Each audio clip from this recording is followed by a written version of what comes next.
Well, good evening, everyone. My name is Carly Shortino Poulter, and I'm the director of the ARC Advocacy Network at the ARC of Indiana.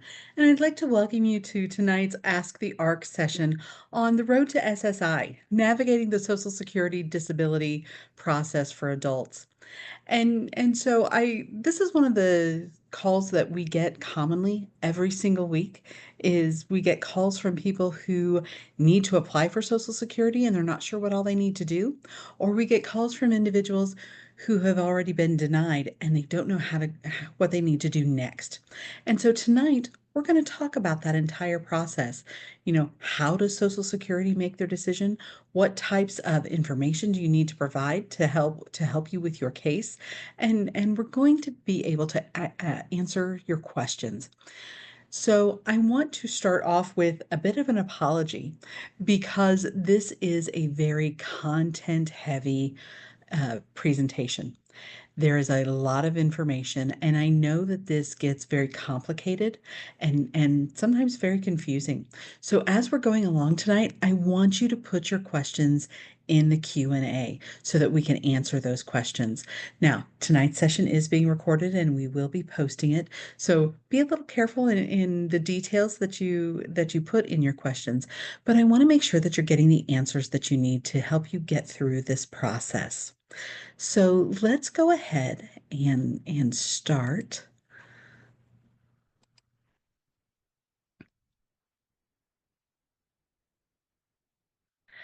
I also want to start with a disclaimer because the reality is I am not an attorney.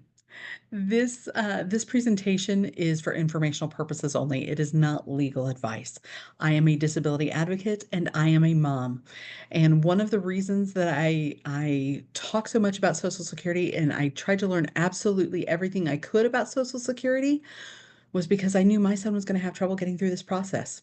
And so that's where this presentation came from was so that I could learn so that I could help my son through this. And I want to share that knowledge with you guys. And so we're going to talk you through the process and discuss the information that you may need to help you get through that disability determination process. I also want to add that some of the information I give tonight is going to be different from Social Security's official rules, regulations, and policies. And I will always try to point out when that is. But as families, we all know that there is a difference between the way things are supposed to work and the way they happen in real life. And so, oftentimes, when I'm giving you information that is different from Social Security's official rules, it's because I want to reflect what I see in real life. Like I said, I will always try to make sure I point those things out to you so that you know that and explain what the actual policies are. But I want to prepare you for real life. I also will be pointing out along the way as we come across magic words and phrases, because we also all know that this world works on magic words. And so I'm going to point some of those out as we go along tonight as well. So let's go ahead and get started. So, why is this even an issue? Well, Indiana is now what we call a 1634 state, and that refers to Section 1634 of the Social Security Act. And basically, what that says is that states will use the Social Security Administration's decision on disability for purposes of their state Medicaid programs. Now, when we did this and we made this change back in 2014, everyone thought this was going to be a good idea because conventional wisdom had always been it was easier to get Social Security than it was Indiana's Medicaid. And families would only have to go through this process once rather than have to go through it twice. So everybody thought this was a good idea. We've just had some hiccups since then.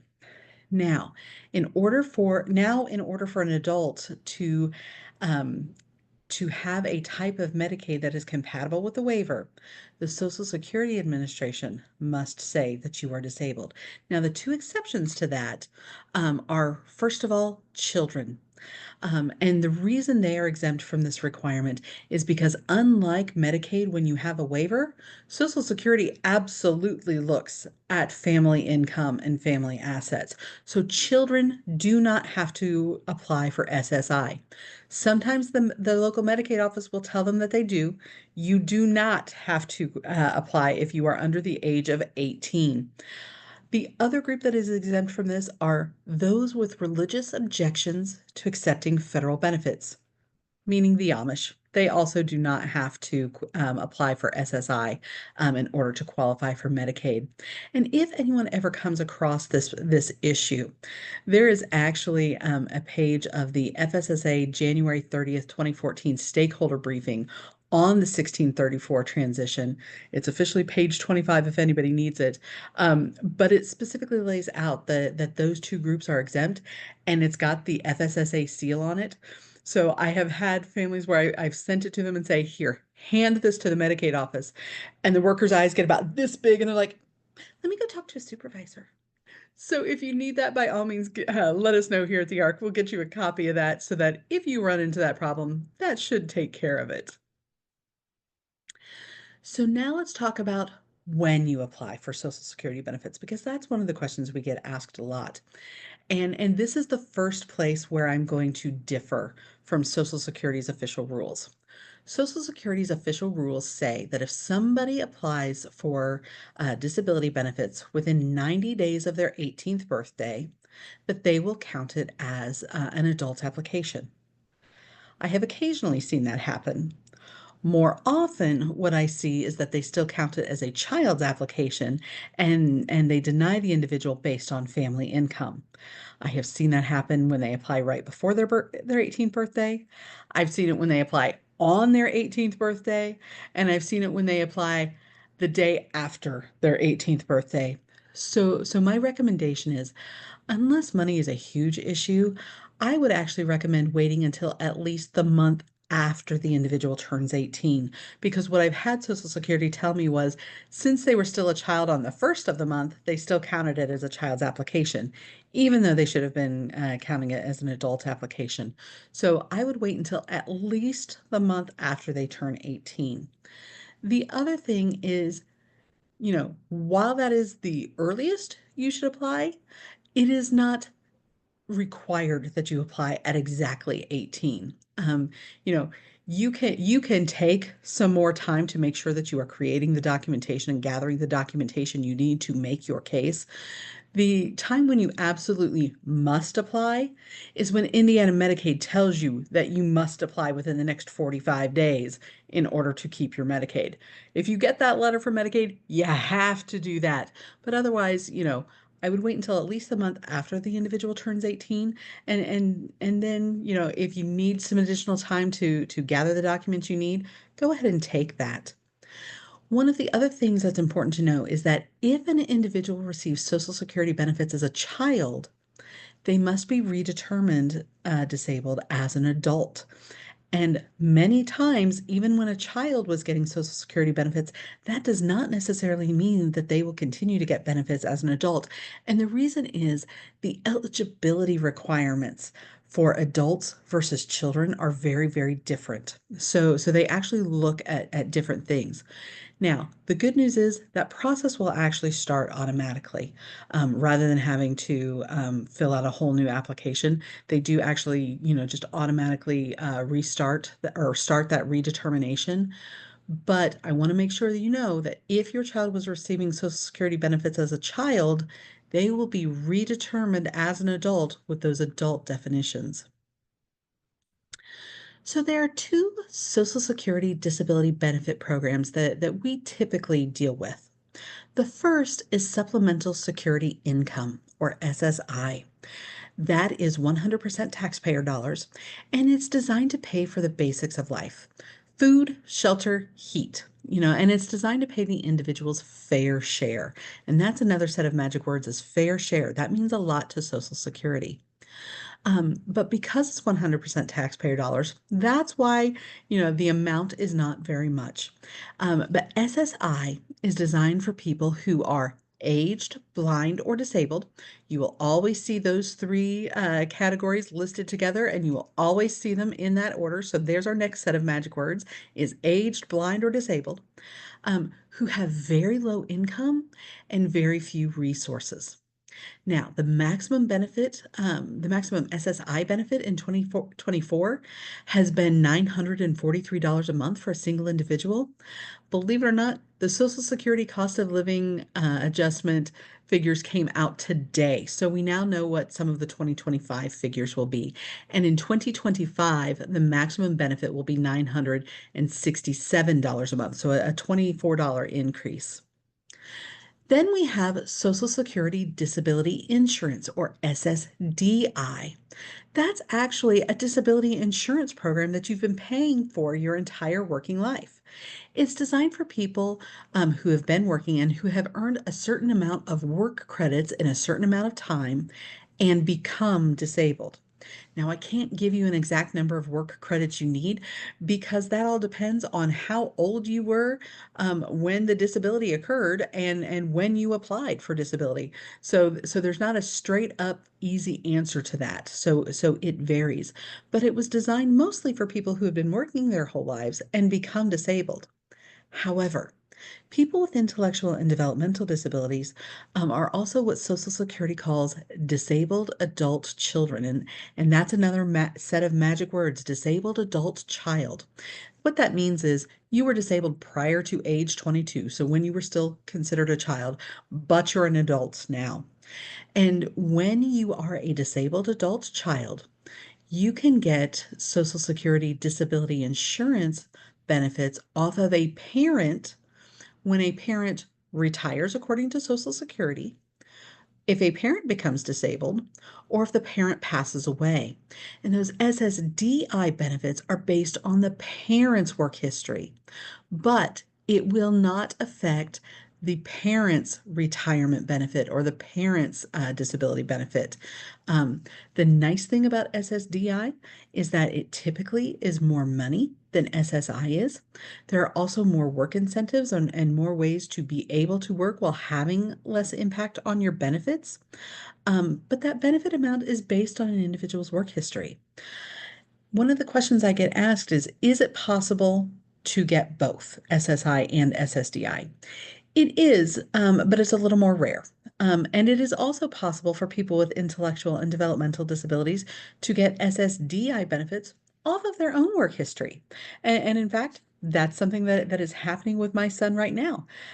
He recently had his redetermination because Social Security every few years will check in and do a disability redetermination to make sure you still meet their definition of disability.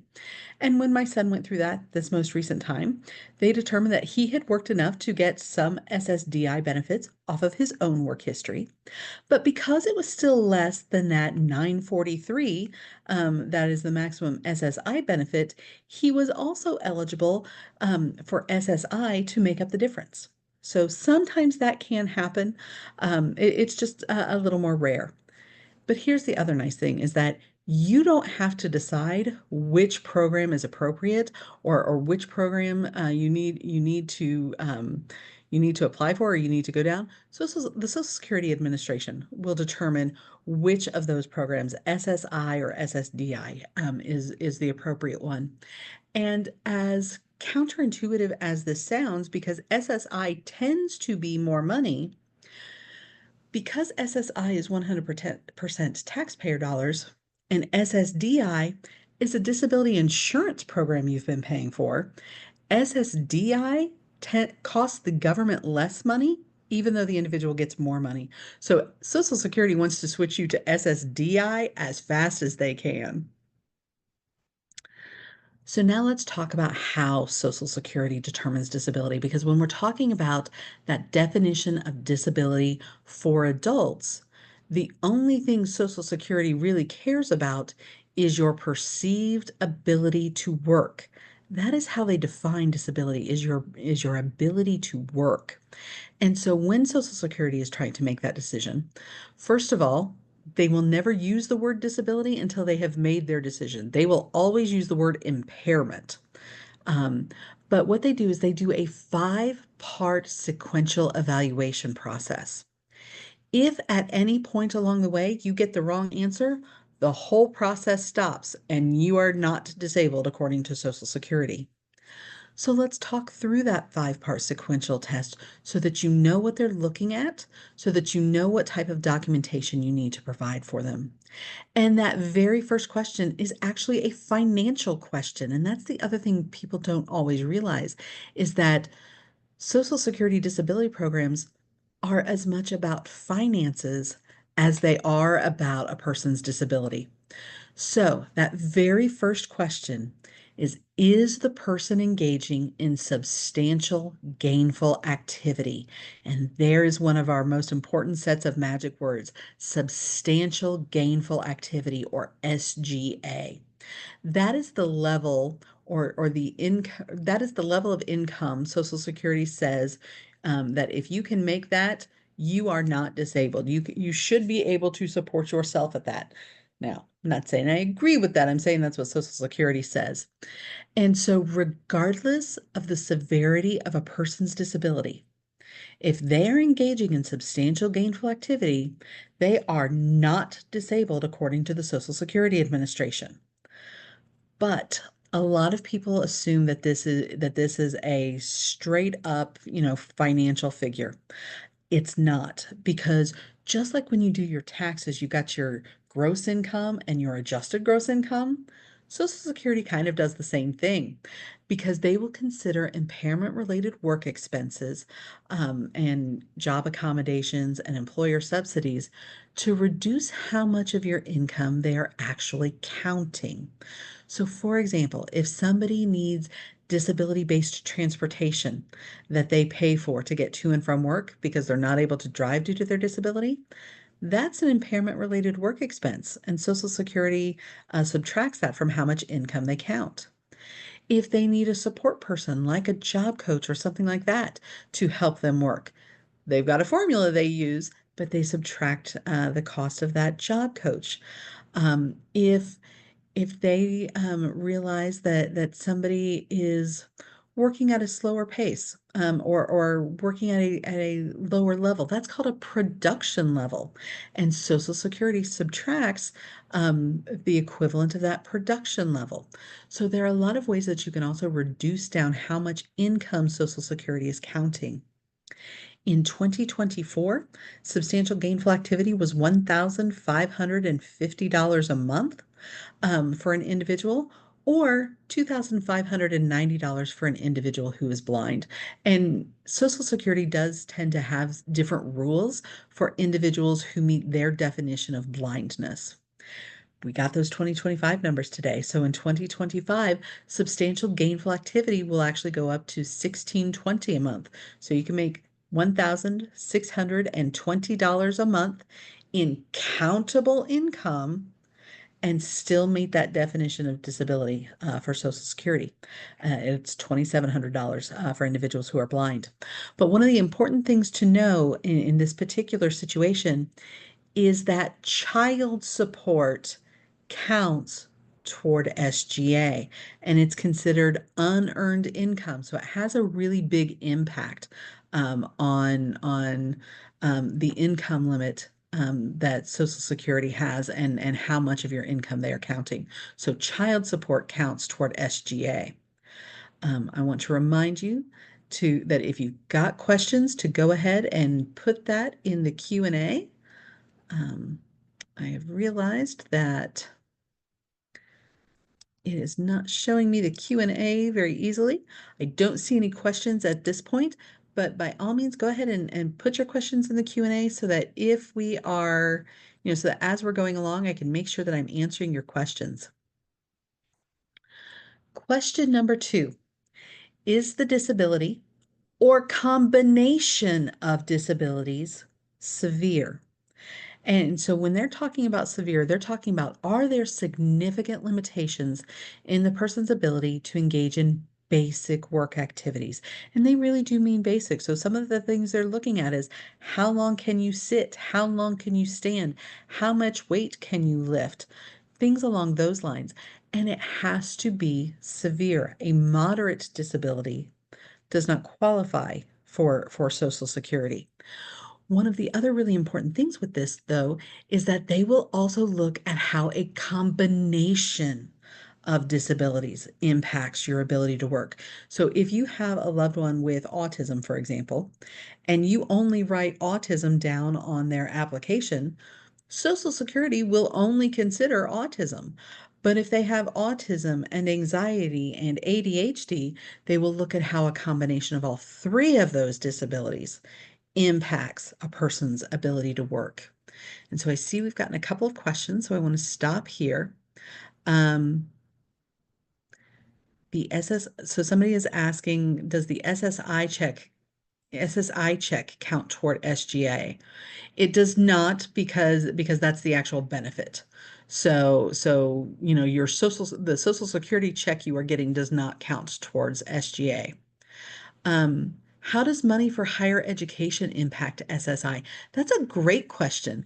And the answer is depends on what type of money for higher education. So if we're talking about a scholarship, that does not count against them. That is not considered their income because it is designated for a specific purpose. But if we're talking about, let's say they're working work study while going to college, well, that work study is actually income. But when you are a student, there are also student earned income credits so Social Security actually has some special rules when someone is still a student and is working to try to minimize that impact because they know that oftentimes they're in those programs while they are a student to help them learn more job skills. So there are some different ways that they handle that. Um, so let's keep going. Does the disability meet or medically equal a listed impairment? So, believe it or not, Social Security has a list of all of the different disabilities that they recognize. It is commonly called the Blue Book because back when they published it in hard copy form, it always had a blue cover. So if you were to Google Social Security Blue Book, you would get the adult listing of impairment. And so they list every single disability that they recognize. Now, sometimes they're combined together. And many intellectual and developmental disabilities will fall under the mental health category simply because it involves the brain. So, like you will find autism spectrum disorder under the mental health category. You will find intellectual disability under the mental health category because they involve the brain. Um, Things like Down syndrome are going to fall under, or fetal alcohol spectrum disorder are going to fall under neurodevelopmental disabilities. But they list absolutely everything that they recognize. And not only do they list them, they give you a definition of what they consider that disability to be, and they also give a description. And so when we say, does it meet the definition, it means does it actually meet every single aspect of the listed definition, which may be, you have to meet, part A, part B, and two parts of part C, or something along those lines. And so it's, do you conform exactly to that definition? But not everybody does. And so then they also look at, does it medically equal? Meaning you're not meeting the definition exactly, but it's still rising to that same threshold. If you can meet the definition, it makes it a lot easier, but not everybody can. And so that's why they look at the medically equals part as well. But in this question, there is a subpart that is incredibly important because this is when they determine a person's residual functional capacity.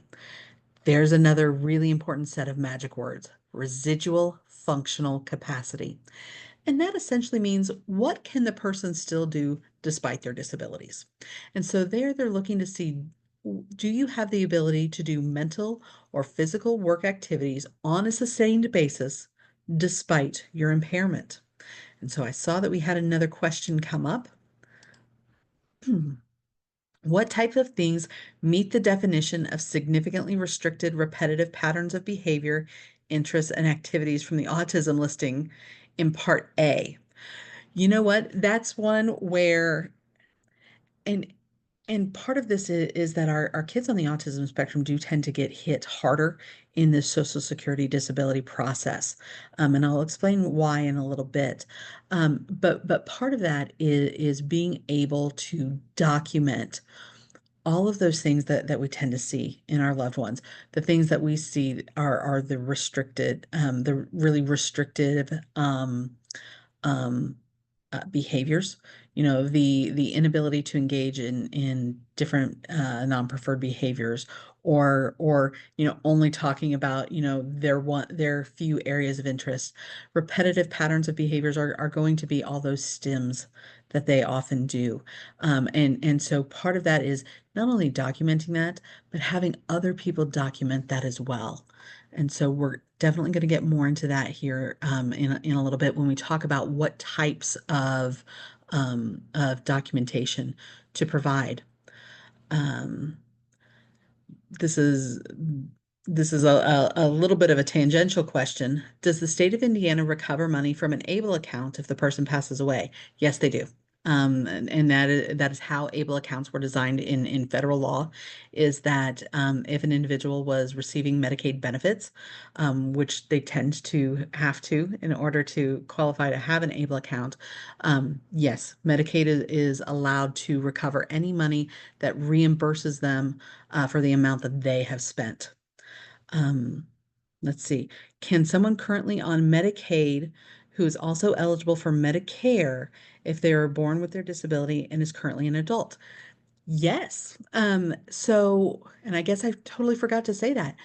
So, when a person is on SSDI, once they have been eligible for SSDI for 2 full years, so for 24 months, they get Medicare in addition to their Medicaid. So yes, it is absolutely possible and incredibly common for those disabled adult children to have Medicare, even when they're relatively young. So so my son is 24. He started, he was approved for SSDI, and he actually started Medicare in September of this year. I think it's kind of funny. But it's a really good thing because there are more doctors who will accept Medicare than Medicaid because Medicare pays more. So that just opens up a new network of medical providers for them. Question 4. Does the residual functional capacity allow the person to perform past relevant work? So past relevant work is also a set of magic words, just not one that most people with intellectual or developmental disabilities run across too often. Because past relevant work, in order for it to be considered relevant, you had to have engaged in substantial gainful activity. Okay. Otherwise, it's not considered relevant work. And this is where Social Security has just made a change. And Social Security has made a few changes within the last year that we're going to talk about today. And this is one of them. Because in this question, when Social Security was trying to determine if somebody could perform past relevant work, they would look at your work history for the past 15 years. Now, when you're an 18-year-old with Down syndrome, you probably don't have 15 years of work history. Um, but this is the exact same process whether you are an 18-year-old with Down syndrome or whether you're a 56-year-old construction worker who got hurt on the job. It's the same process for everybody. And so what they used to do was they used to look at the last 15 years of employment history. Now they're only looking at the last 5 years. Part of that is because technology has changed so much that, some of those older jobs, the technology has completely changed and the skills you learned back then are no longer relevant. And part of it was also done to help streamline this process because Social Security is trying to actually streamline this a little bit.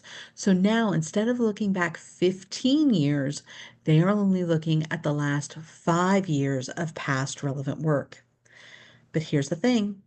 If Social Security says the person has the residual functional capacity to engage in past relevant work or to work toward SGA, they are not disabled according to Social Security.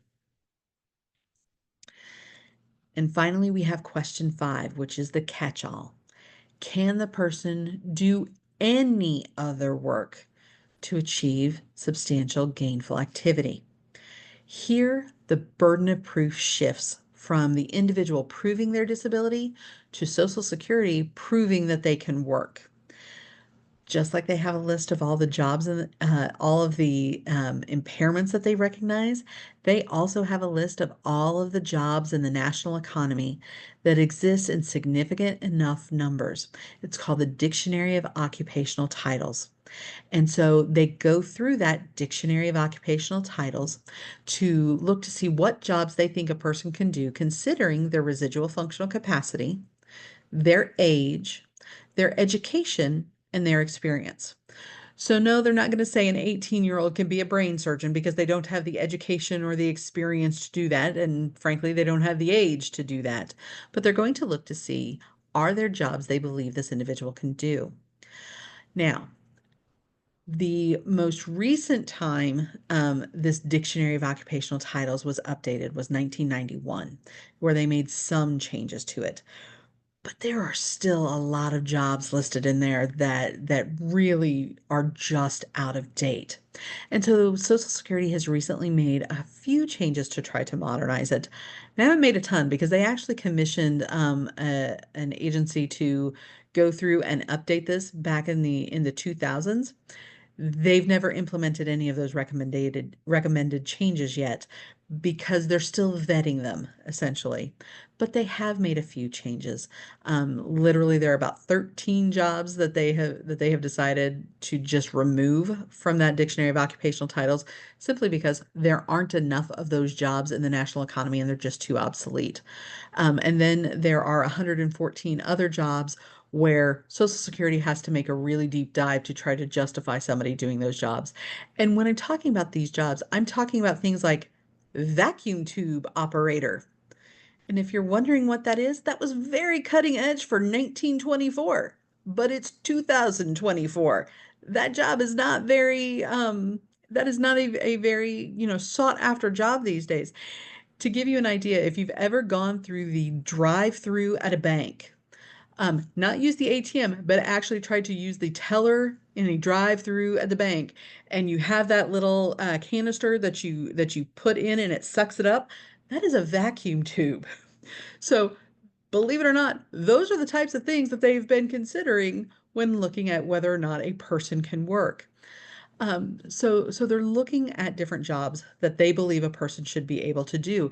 And when you get that decision, it's going to tell you what 3 jobs that they believe you should be able to do and how many of those jobs exist in the national economy. So if Social Security says they think you can be a greeter at Walmart, if they think you could take tickets at the movie theater, if they think you can work in a potato chip factory, it doesn't matter if there's a potato chip factory within 100 miles of you. Move. That's Social Security's position. Move to where the job is. You can still work. Now, if at this point you're feeling kind of overwhelmed and panicky, yeah, that is a totally reasonable feeling at the moment. I saw a question has just popped in, so let me stop here. Um, and find out. Somebody is saying that their son was denied, but they didn't tell us about jobs.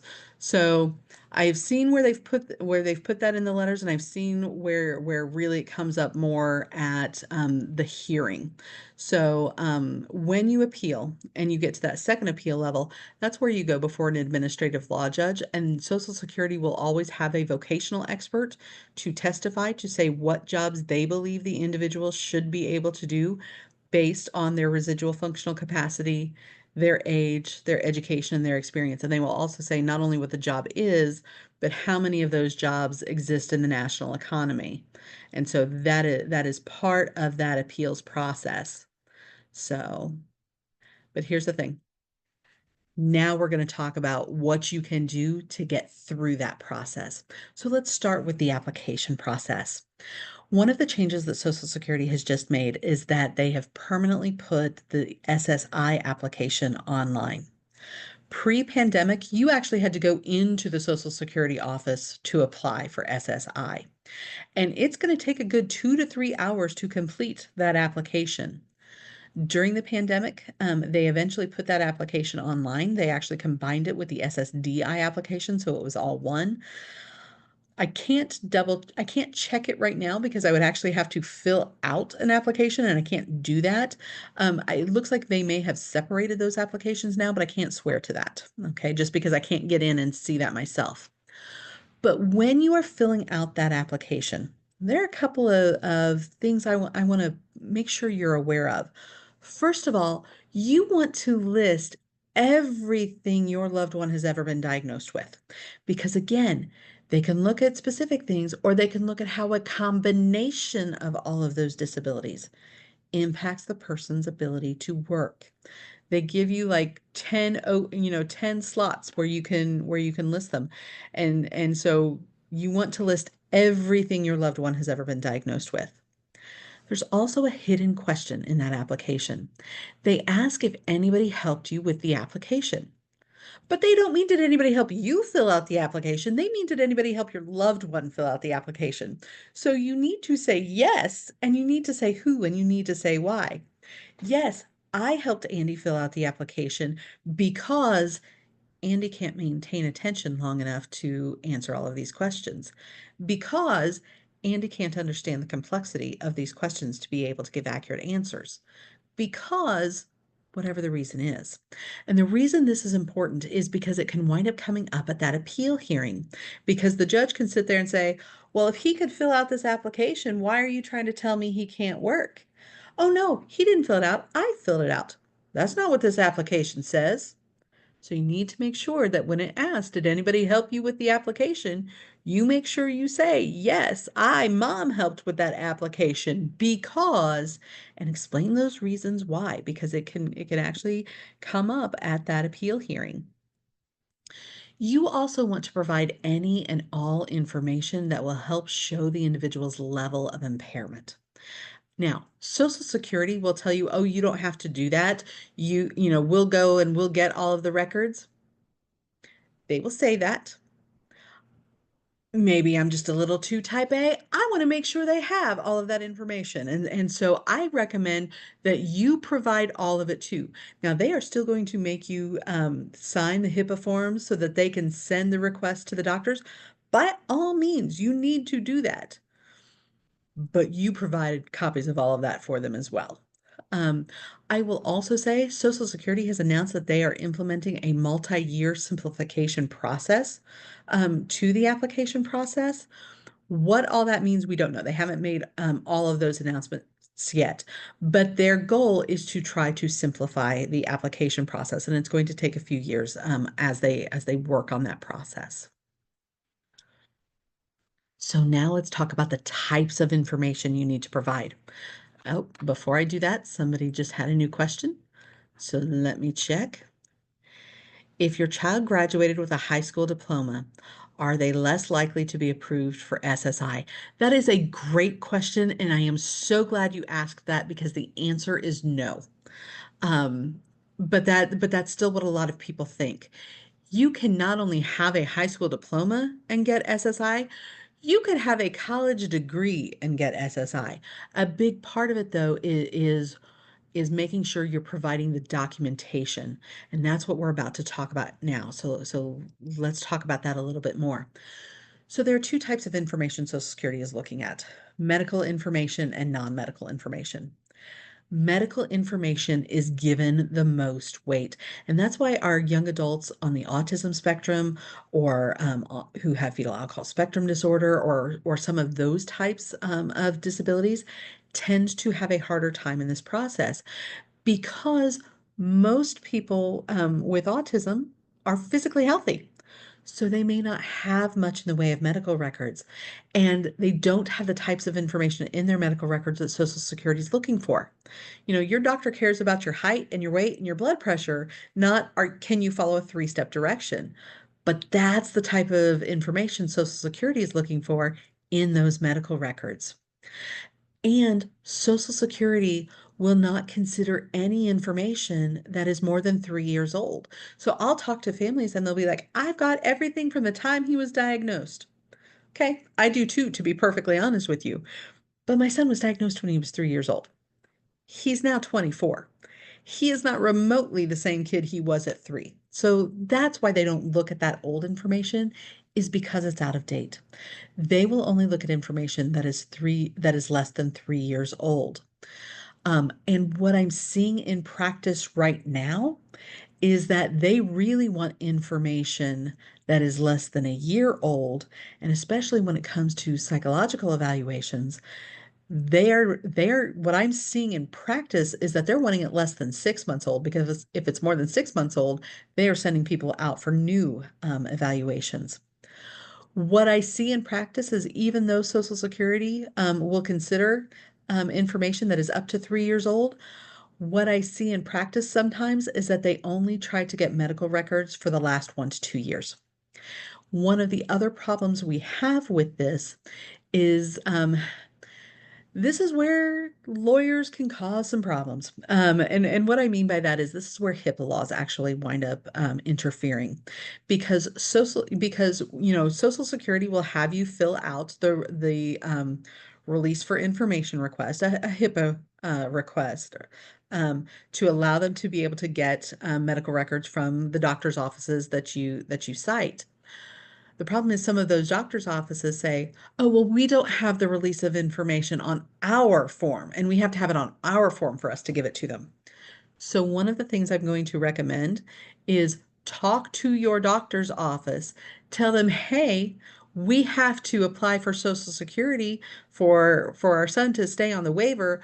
You're going to be getting a request from Social Security for records, and I really need you to send those to them. That gives them the heads up to be expecting it, and they will do that. They may have you at that point sign their own release of information forms. By all means, do that, because one of the things I see is, even if somebody does have those medical records, Social Security doesn't always get it. And sometimes that's Social Security's doing, and sometimes it's the medical offices doing.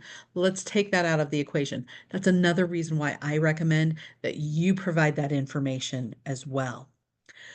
But here's the thing, if Social Security doesn't have enough information, or they don't have recent enough information, they will send the individual out for testing with a Social Security doctor.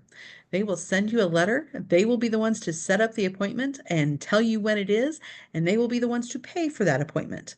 Now, if they set an appointment for you and you can't make it for some reason, you can try to call that office and reschedule.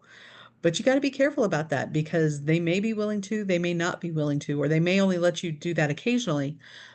So if Social Security says you have to meet with this doctor, guess what? You have to meet with that doctor, because if you don't, they consider that non-compliance, and they will deny you for that.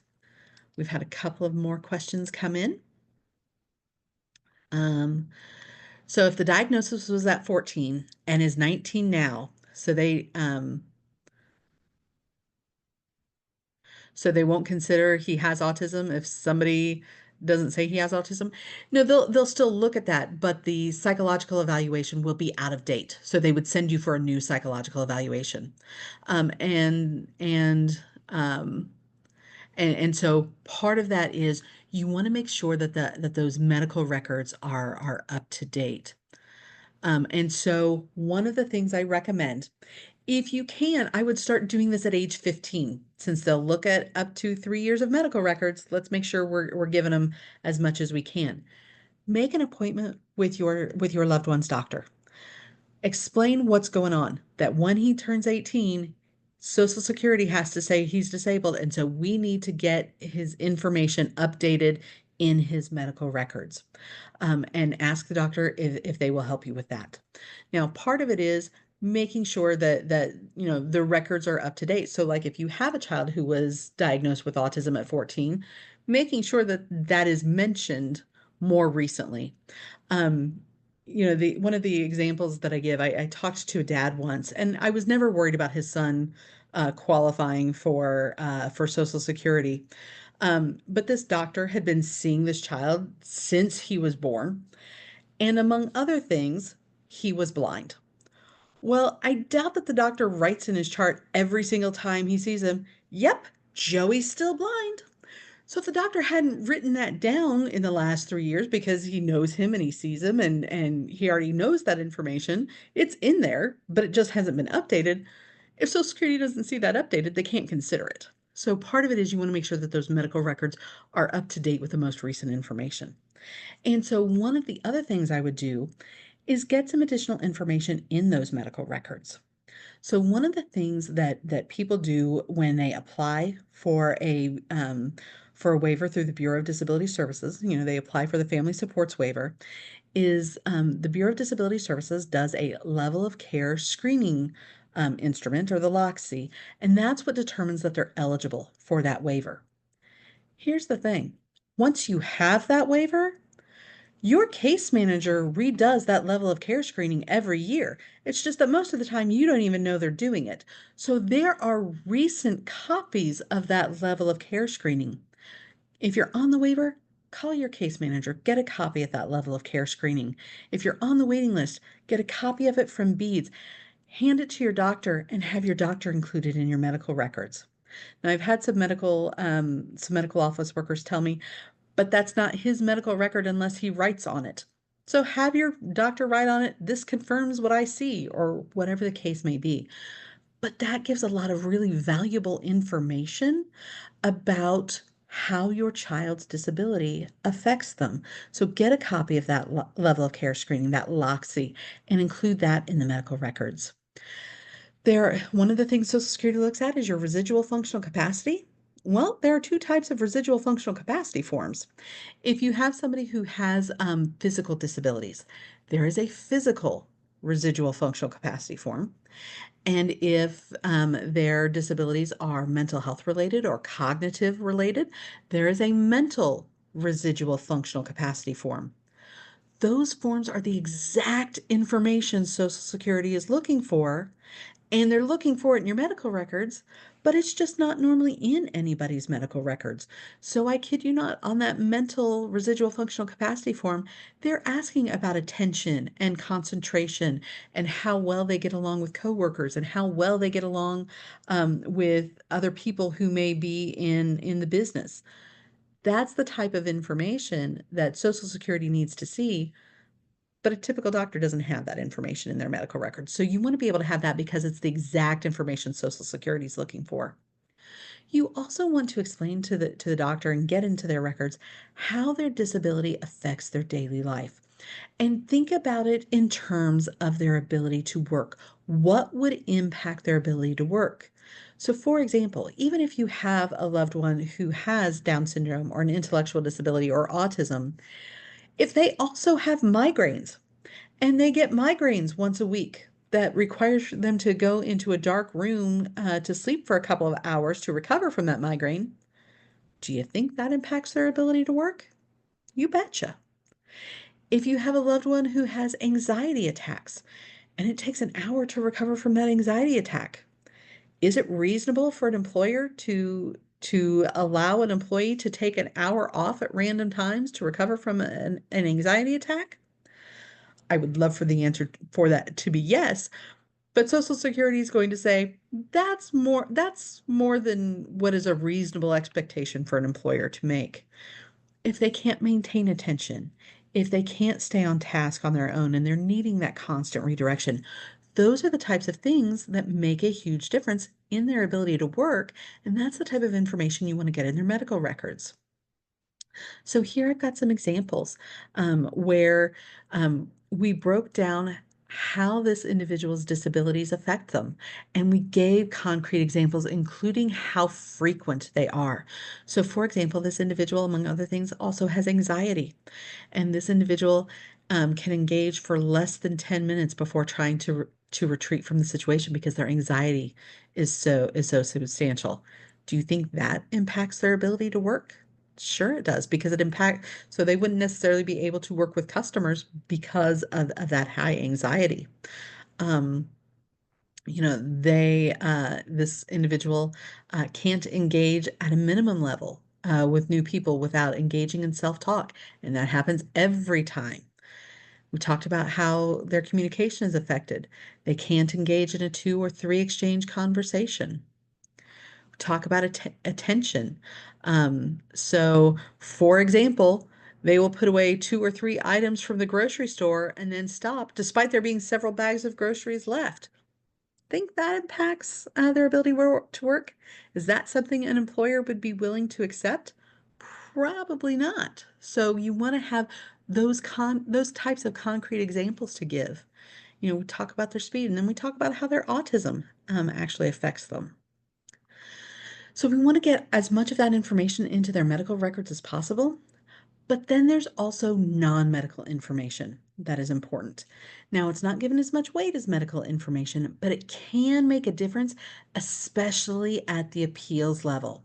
So you want to provide any information or documentation that shows their level of impairment.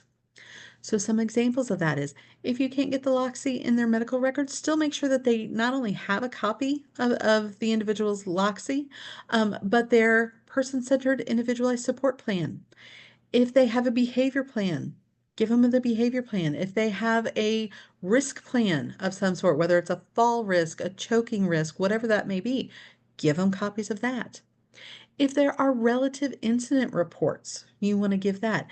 Now, I don't mean, they were sitting around at a table with a group of friends and everybody was laughing. They took a drink and started choking on their Coke. I don't mean that unless that's a common thing. But if they elope, if they run off, if they have significant behaviors, if they if they fall often, those are relevant incident reports because they can show, especially if there's a pattern, they can show how those behaviors would impact a person's ability to work. This is also a great time to get letters from providers. But the thing is, this is not where we brag about how great the individual is, despite how great the individual is.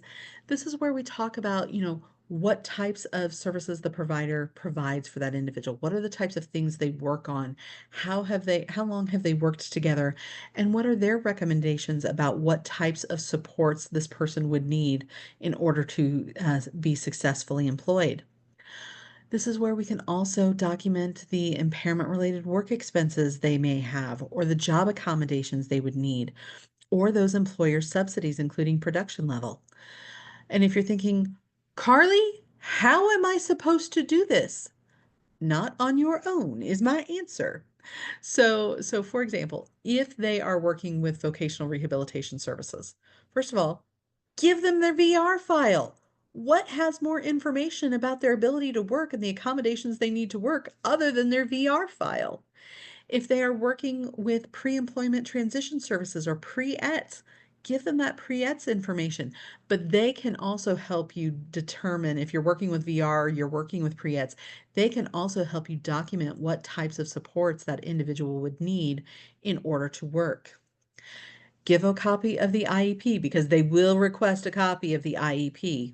Now, I'm also going to say you may need to rework that IEP because I see a lot of IEPs that may not be the most accurate reflection of what an individual is able to do. So, and if you go to the school and say, "Hey, we want to rewrite the IEP," the school is going to be very defensive. I'll be honest with you. But if you go to them and you say, "Hey, we're trying to prepare for adult services. We're trying to prepare for life after high school. One of the things we have to do is apply for Social Security.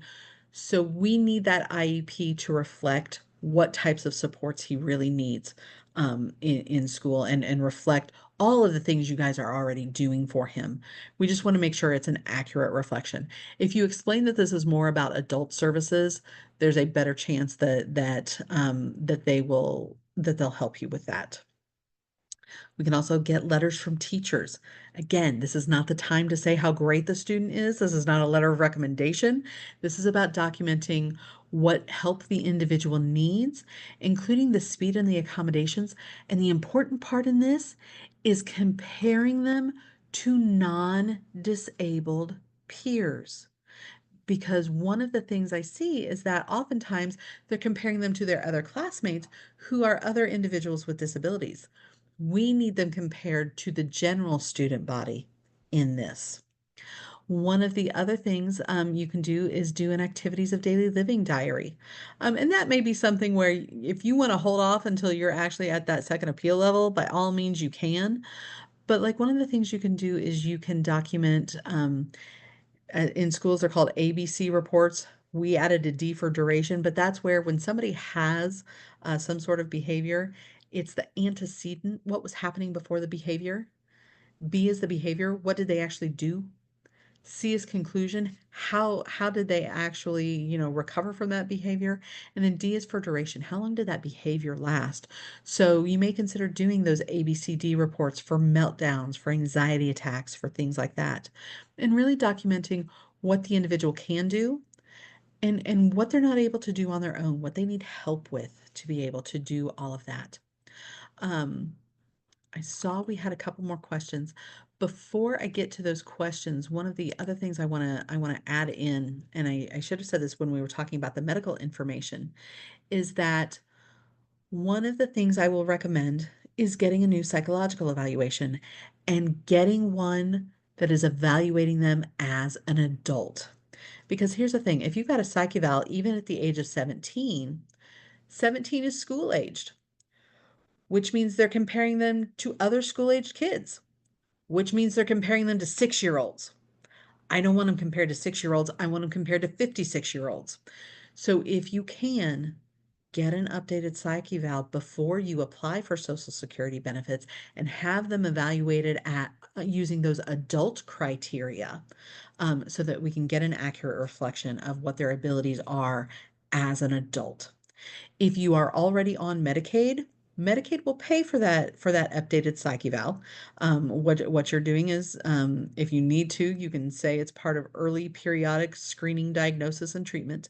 But you can say, hey, we're needing a new evaluation to understand his needs as an adult. Or sometimes you can also get one if you're suspecting a new condition is starting to show. If you suspect that your loved one has anxiety, if you are suspecting that there could be mental illness that's developing, that's another legitimate reason to request a new psych eval. But if you can get that shortly before you apply for Social Security, number one, that means you are the one who's deciding who's doing that evaluation, so you can choose a good person to do that evaluation and you can make sure that it's very thorough, but that way it is up to date and it is comparing them to adults. When Social Security sends people out for a psych eval, I have seen some that have been very thorough, and you all remember those psychological evaluations take several hours. I've seen some that have been thorough. I have seen far more that have lasted 15 to 20 minutes. That's not a real psych eval. So that's why I actually recommend, if you can, I highly recommend getting a new psych eval before you apply for Social Security. Um, let's see. I'm going through to check some of these other questions. Um, I was told because my 19-year-old son does not take medications or currently receiving therapies, he will not be eligible. That is not accurate. There are a lot of people who are on Social Security benefits who don't take medication and who aren't receiving therapies. Somebody with an intellectual disability, there's not a medication for an intellectual disability, and there aren't really very many therapies when it comes to intellectual disability. So I firmly believe you were told that. That's not accurate. At this point, my son refuses to take meds or go to therapies. He struggles to leave his room due to his anxiety and his meltdowns. And if I try to get him to participate in programs or interventions so I can't get data to get included in records, what do I do in this case? I am so glad you asked that. Now, it is true that if somebody refuses to take their medications, Social Security will actually hold that against them. From Social Security's perspective, it's that medication could very well help you and you're choosing not to take it. Now, I will say it is a whole lot more complicated than that, but I'll go off on a tangent if I do that. One of the things I would do in this particular case is if he's not willing to engage in therapy, If he has, if he's in waiver services, this is where having his waiver providers document this type of information. If he's working with a behaviorist, even if he's just working with a PAC provider, having them document what they see, or having the case manager document what the case manager sees when she interacts with him, that can actually be really helpful. Um, so that's one thing. How would you get the residual functional capacity info into medical records? What do you say to the doctor or ask for? So the residual functional capacity forms actually have to be filled out by a doctor. If it's the physical residual functional capacity form, it can be filled out by most regular doctors. When it's the mental residual functional capacity form, oftentimes they will want that filled out by a by a licensed mental health professional. And just like our previous questioner who's like, but what happens if we don't have one of those? Um, one of the things that we did was when we got an updated psych eval for my son right before applying for Social Security. One of the things I included in that was I asked them to fill out that residual functional capacity form. He had a mental health provider who wouldn't fill it out. I found that incredibly frustrating. I've been paying you for 10 years and you won't fill out this form, but that's me being mean. So when I had that new psych eval done, I asked them to include that assessment as part of what they were doing. I also had them do something called an ABAS assessment. That's an adaptive skills assessment that's looking at those everyday living skills. And that was something that was important for my son. So that's something that you can include in asking for that as part of that psychological evaluation. But the doctors are the ones who are actually filling it out, not you. Okay. Now, don't get me wrong. They're probably going to ask you for your input on this, but they're the ones who are actually filling it out. Should we ask for a copy of the PCISP from the waiver to submit? Yes, you absolutely should. And you can either give it to Social Security directly. You can potentially get your doctor to include it in the medical records so that they have copies of it too. But yes, I would absolutely get that person-centered individualized service plan, or PCISP, and include that. Um, oh, somebody's asked, can you say what ABCD was again? Sure. That is something that you will see in schools, or you will see with behavior therapists, because it is a way to track behaviors. But the A stands for antecedent. What was going on right before the behavior? Basically, that helps them try to identify triggers, essentially, is what that's for. B is the behavior. What did they actually do? C is conclusion. How did the behavior finally resolve itself? And then we had, when my son was in fourth grade, we were having some issues. And when we said, well, then apparently he needs more support, then they suddenly tried to say, oh, well, it only lasts for a few seconds.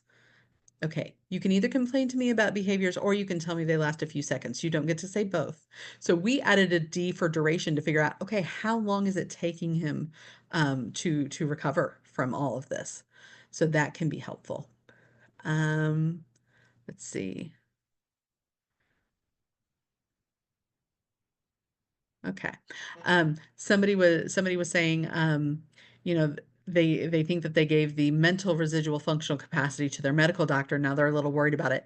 If your doctor's unwilling to fill that out, they'll tell you that, because that's what happened with us. I originally gave it to my son's pediatrician. She's like, I don't actually have the background to be able to fill this out.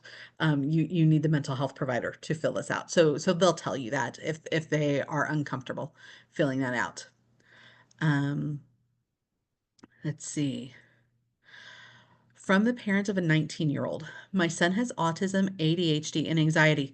Mine too. So, my dear, you are part of a very, very, very big club. So, and I say that so that you know you are not alone in any of this. This is actually really, really common. Anyway, he doesn't have his waiver interview until 11/7. He is not currently in any programs. You don't have to apply for Social Security right now either. It's okay. Wait. You're perfectly fine in being able to wait until that is done. Okay. Um, The reason you absolutely have to apply for Social Security benefits is because in order for them to have the right type of Medicaid for the waiver, they have to have that Social Security decision. So until you're ready for that, you can absolutely wait. So go ahead and wait until after your November interview, and you can get a copy of that afterwards. So you're perfectly fine. Um, can a mental health doc do the ABAS? Yep, that's exactly who does those. Um, and yes, the ABAS is what assesses adaptive skills. Um, so all right. So let's keep going.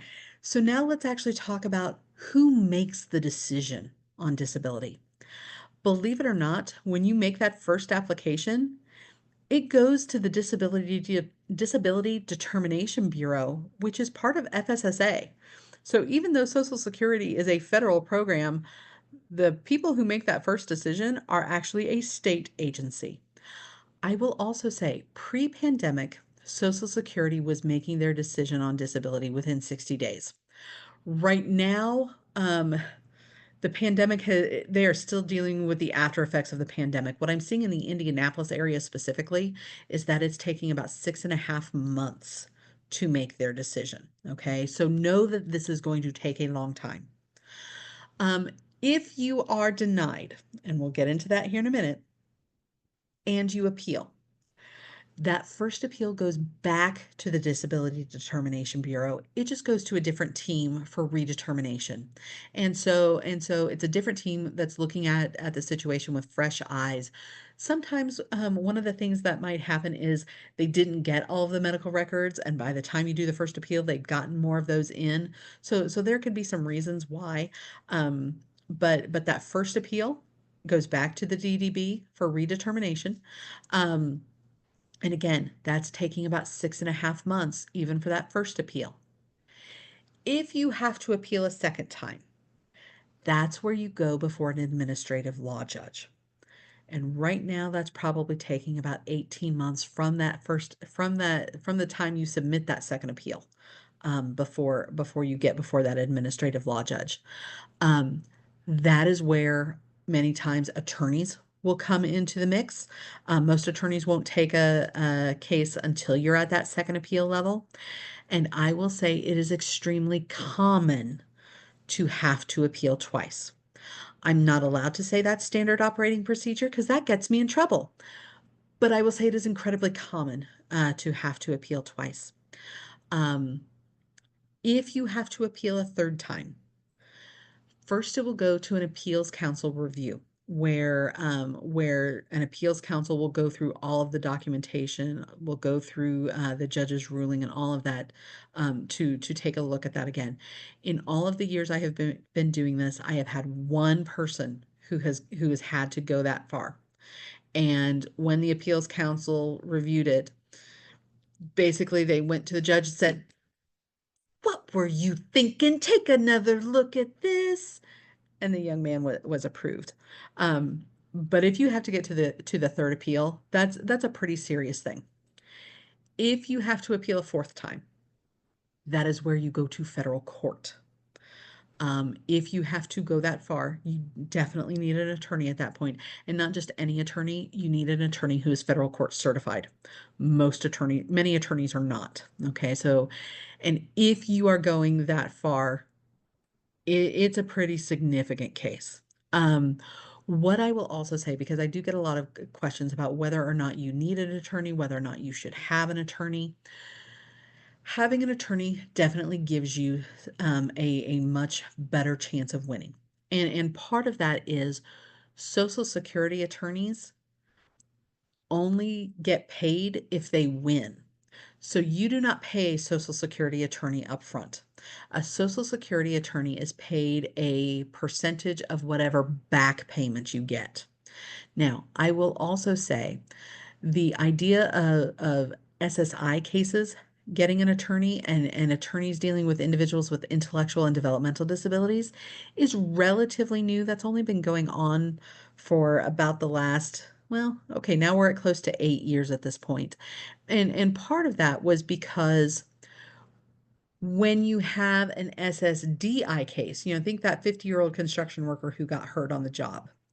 That SSDI goes back to when they actually became disabled. SSI will only go back to the month after you apply. So like if you apply in January of 2025 and your appeal isn't heard until 2027, well, Social Security, when they pay their back payment, since you applied in January, they will pay from February of 2025 on. Okay. That then made the back payment big enough that Social Security attorneys actually started taking SSI cases.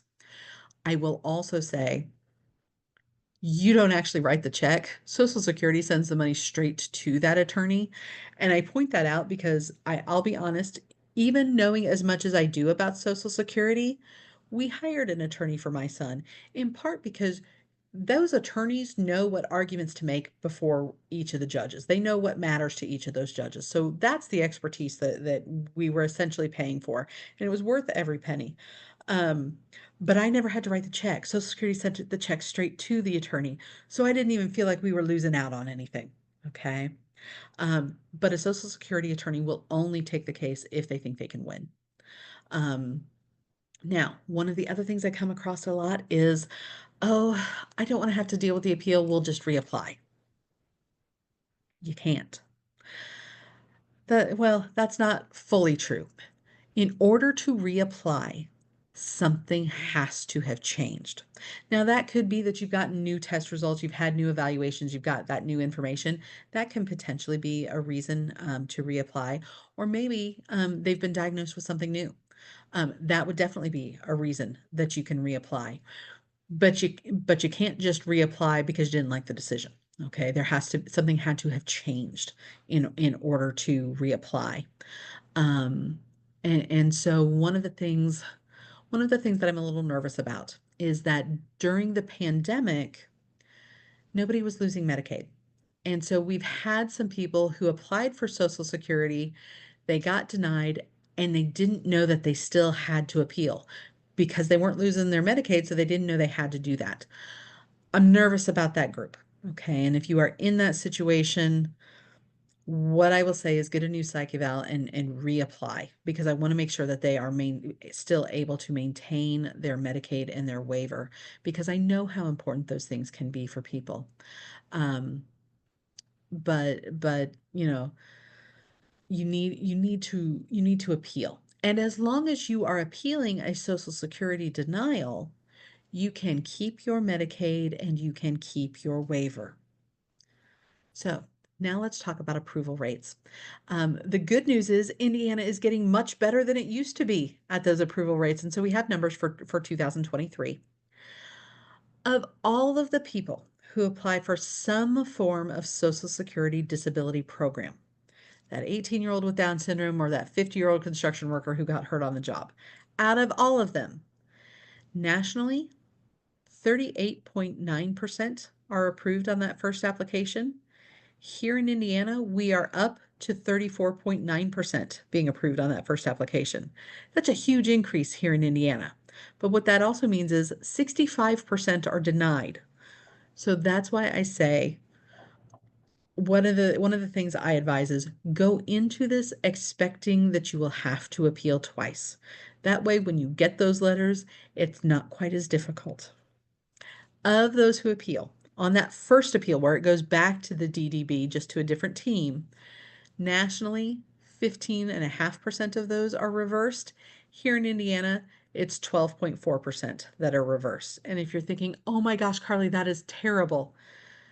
It used to only be 4.9% that were reversed here in Indiana.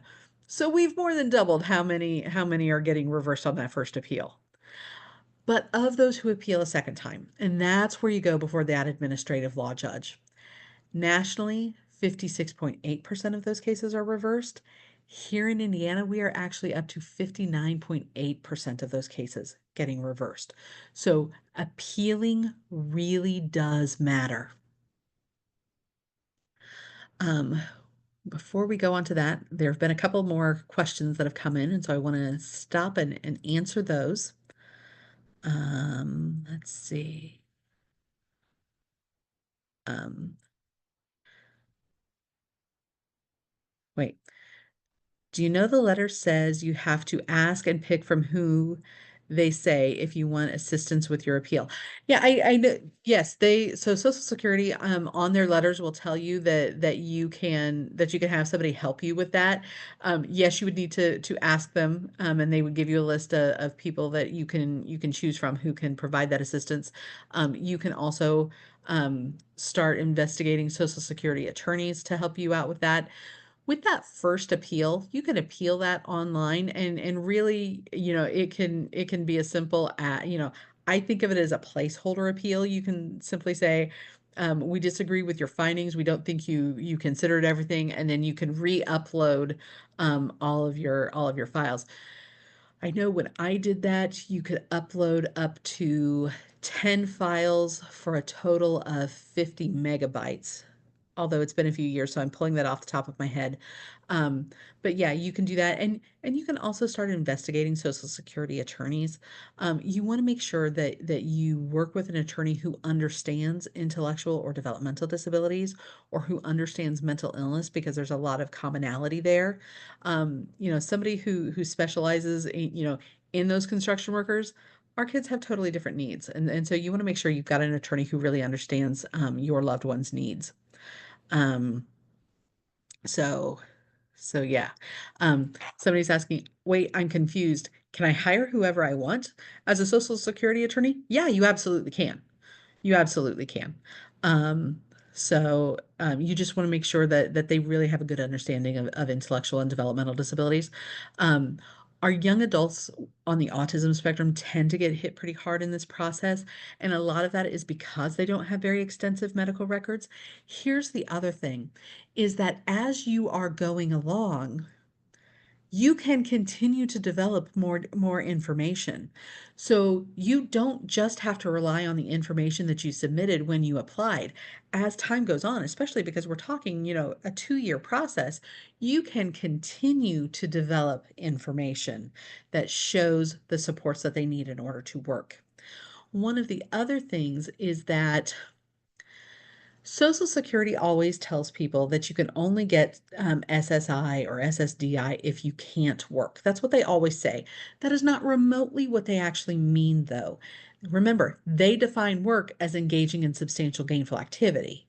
You can absolutely work and be on SSI or SSDI at the same time. And in fact, if your loved one wants to try to work, you can absolutely do that. And then that's going to give you additional information on what supports they need to to maintain their employment. And that's just as important. My 18-year-old received provisional approval to begin receiving benefits. Should we be concerned about it getting denied as it goes through the full approval process? I'm going to need a little more information on that question, because I need to know which benefits we're talking about, because our loved ones are involved in a bunch of different systems. And if you're saying they've gotten provisional approval for Medicaid, well, that's good, because if you ultimately get denied Social Security, then you can keep your Medicaid in place while you're appealing the Social Security process. Know that that's there. So I'm gonna ask you to give me a little more information as you can. If you have received provisional approval for Social Security benefits, I'm thinking you've just been approved for Social Security benefits. I haven't seen. Okay, so they're saying, yeah, it was provisional approval for SSI benefits. Um, I've never seen somebody get provisionally approved and then have it revoked as they continue on with the process.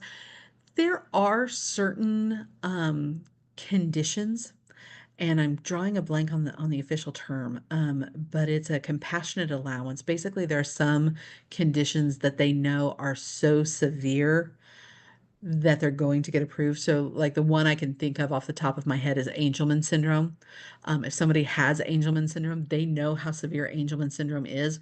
So they could give you that provisional approval, saying, "Yeah, we know that it's going to we know you're going to get approved. We just got to go through the whole process." It could be something like that. I will also let you know that Social Security does periodic redeterminations depending on how severe a person's disability is. So, depending on how severe that person's disability is, they will reassess that disability every 3, 5, or 7 years based on how likely it is that they could recover from their disability.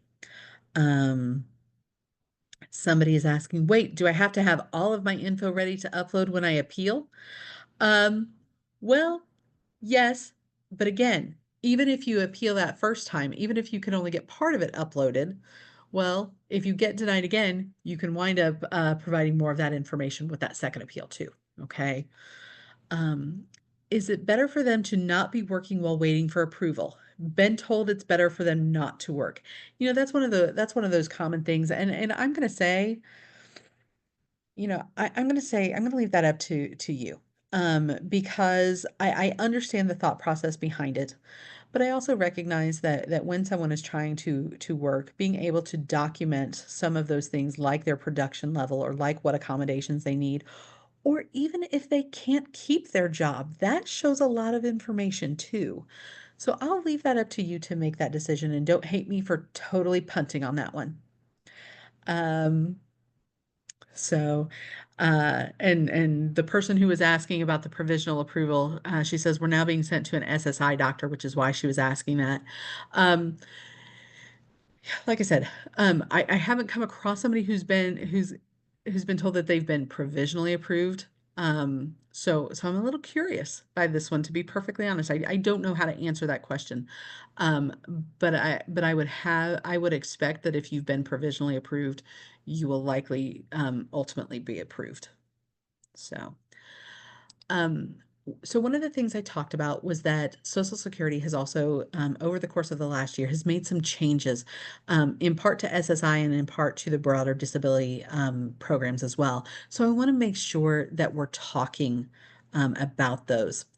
And so one of the biggest changes is in what they call in-kind support and maintenance. Like I said, with SSI, one of the things they're looking for is the individual paying their fair share of the bills. And remember, SSI was designed to pay for food, shelter, heat, those basic utilities. I kid you not, it's electricity, gas if you have natural gas, water, sewage, and trash. Anything else Social Security considers a luxury. And so if you had ever said, "Oh, my kid doesn't have to pay me rent," that just feels weird. Or, "Oh no, he doesn't buy his own food. We eat together as a family." What would happen is Social Security would count that as in-kind supports and maintenance, and they would automatically reduce your SSI by a third. But one of the things that has just happened within the last year is that food is no longer considered an in-kind support and maintenance. That started in Indiana earlier this year based on a court decision, but they have now expanded that to the entire country. And as I say that, Social Security benefits are one of the few benefits that actually cross state lines. So if you move out of state, your Social Security goes with you. Medicaid does not. Waivers definitely do not. Social Security and Medicare do.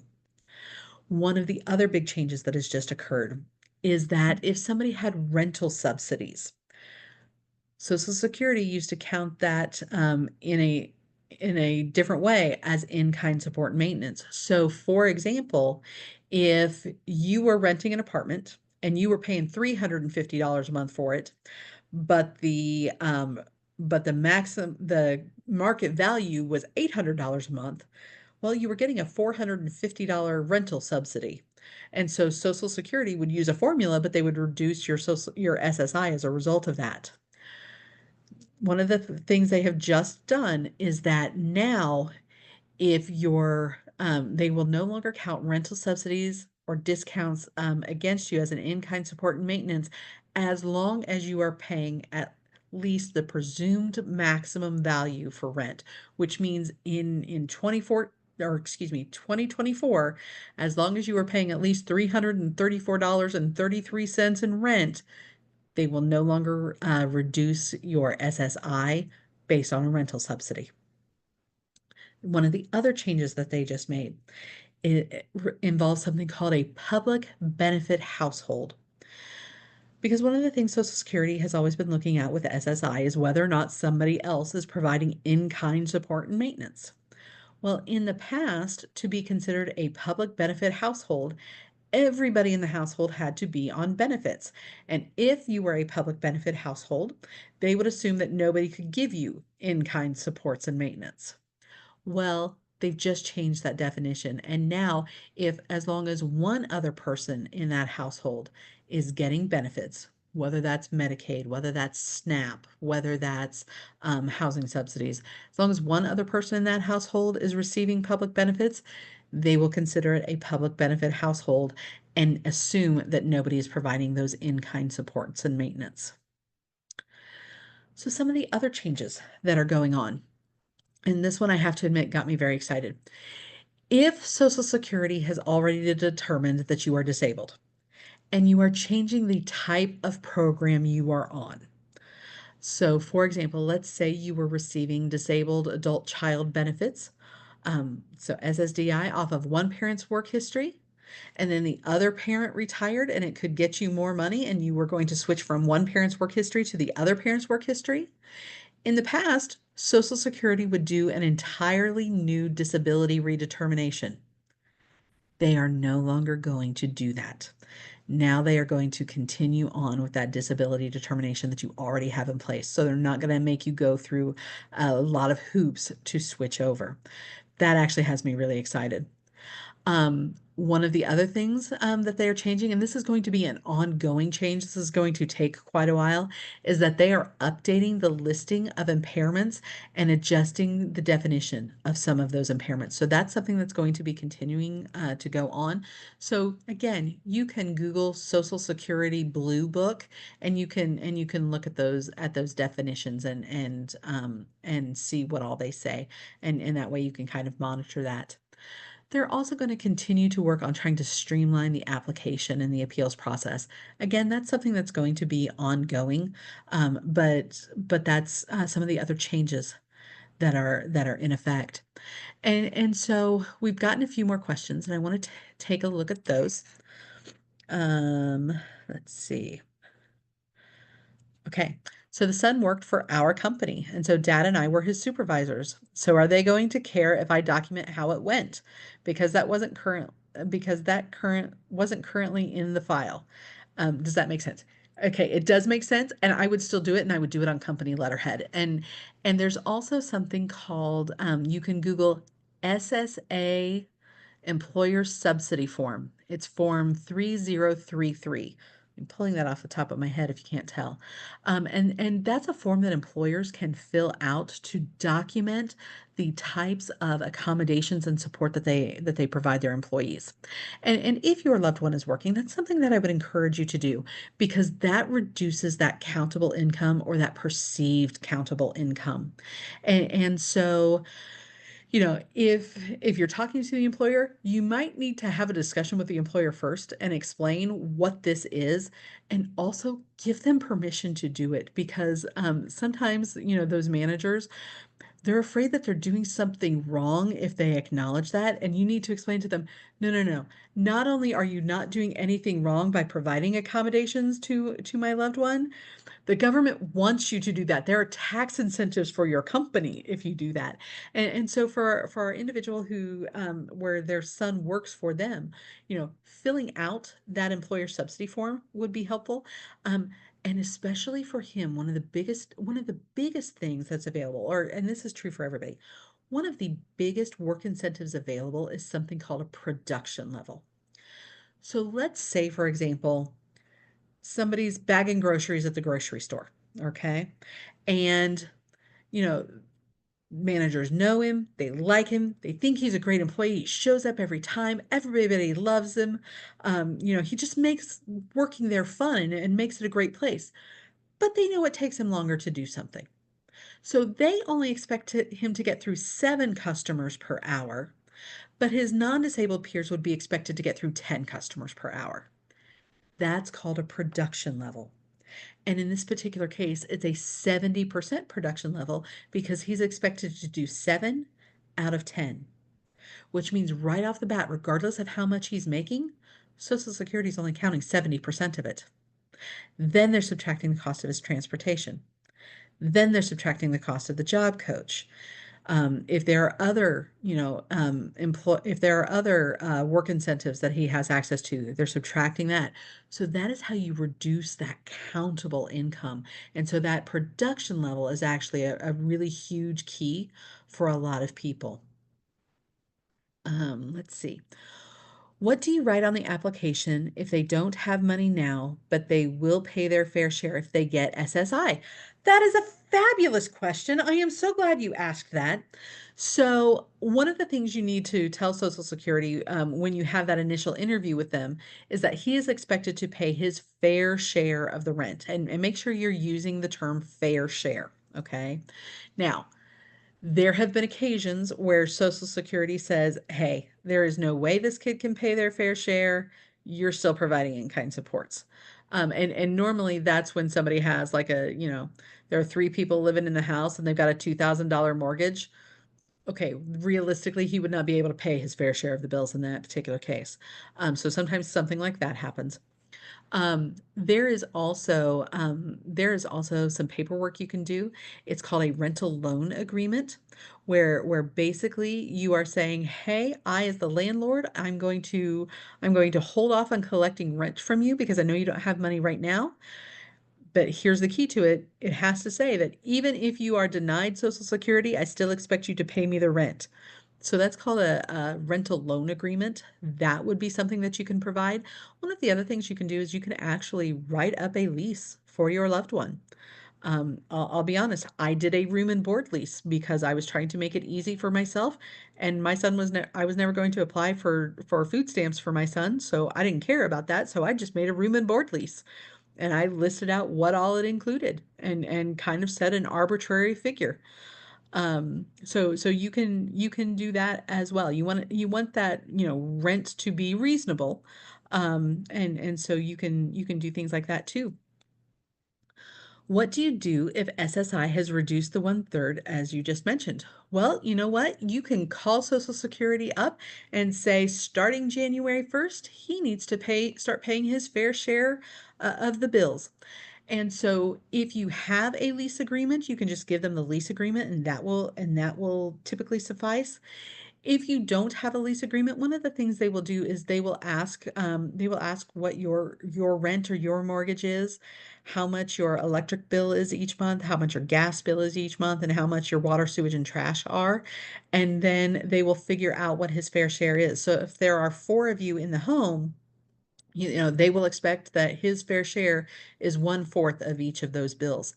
They don't look at things like phone, they don't look at things like internet because as far as Social Security is concerned, those are luxuries. So they're looking at, at housing costs, they're looking at electricity, gas if you have gas, and then water, sewage, and trash. Okay. Um, Somebody said, I missed the form. It's SSA-3033 or just Google Social Security Employer Subsidy Form and that should get it to you. Or call us here at the ARC because this is stuff that we talk to families about all the time. Talk to any one of our family advocates. We actually have a lot of those forms. We can easily email them to you, and you don't have to wait for me. You can talk to any one of our family advocates because every single one of us is either a parent, a self advocate, or a sibling. So we all live this life too, and we talk to families about this all the time. So we would easily be able to send you copies of some of these forms and also be able to talk about your specific situation so that if you've got some specific questions, about your particular situation, we'll gladly talk that through with you. Or if you are anything like me, you will think of a question 3 weeks from now. You're going to call us then and we're going to talk things through. I will also say that we have been recording tonight's presentation, and so we will get this uploaded to our YouTube channel fairly quickly. But again, you are welcome to give us a call here at the Arc of Indiana and talk with any one of our family advocates. You can reach us at 317 977 2375. You will see a nifty little QR code there on the screen, and you can use that QR code to do a contact us form or to talk to somebody about the ArcMaster Trust or talk to somebody about Erskine Green and find out what other information we have. Sign up for our e-newsletter, our legislative action alerts, all of that. Um, and you can also go on our website to find information at arcind.org. I mentioned that we will be posting this to our YouTube channel, it's the Arc of Indiana's YouTube channel, and we have all sorts of videos on a variety of disability-related topics. All of our Ask the Arcs are on there. We also have talks with the trust. So if you have questions about special needs trusts or some of those more financial questions, you likely have a webinar on there with talks with the trust with Sarah Geis. She has a lot of really, really great information.